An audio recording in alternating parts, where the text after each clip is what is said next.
Ciao a tutti e bentornati a una nuova escursione con Antelacus. Oggi ci troviamo a Conegliano e quella dietro di me è Villa Canello, che si trova lungo la strada per salire alle antiche mura del castello.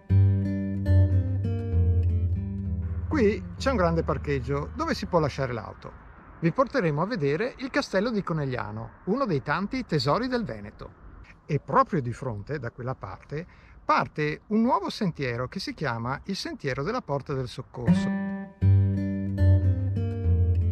che fa parte di un percorso un po' più lungo che è quello delle antiche mura di Conegliano.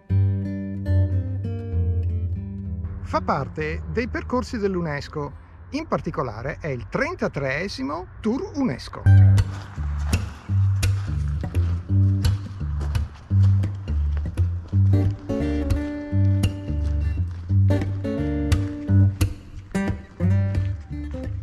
E qui all'ingresso del sentiero c'è la prima tabella che fa vedere qual è il percorso, che è stato inaugurato il 15 maggio 2021. Eccolo qui, si parte da qui dove siamo noi, si fa un tornante, il percorso è molto breve, molto semplice, è una passeggiata e si arriva alle antiche mura del castello di Conegliano.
E questa è la porta del soccorso che immette dentro alle mura del castello di Conegliano.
Ecco, abbiamo fatto il nostro giretto all'interno del parco del castello di Conegliano e il nostro percorso finisce qui.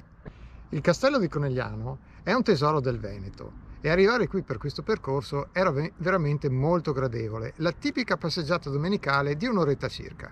Bene, noi ci salutiamo qui. Se vi è piaciuto iscrivetevi al canale e ricordatevi di attivare le notifiche se volete sapere quando esce il nostro prossimo video.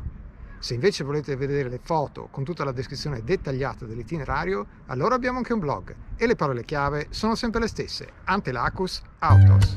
Grazie e alla prossima escursione con Antelacus.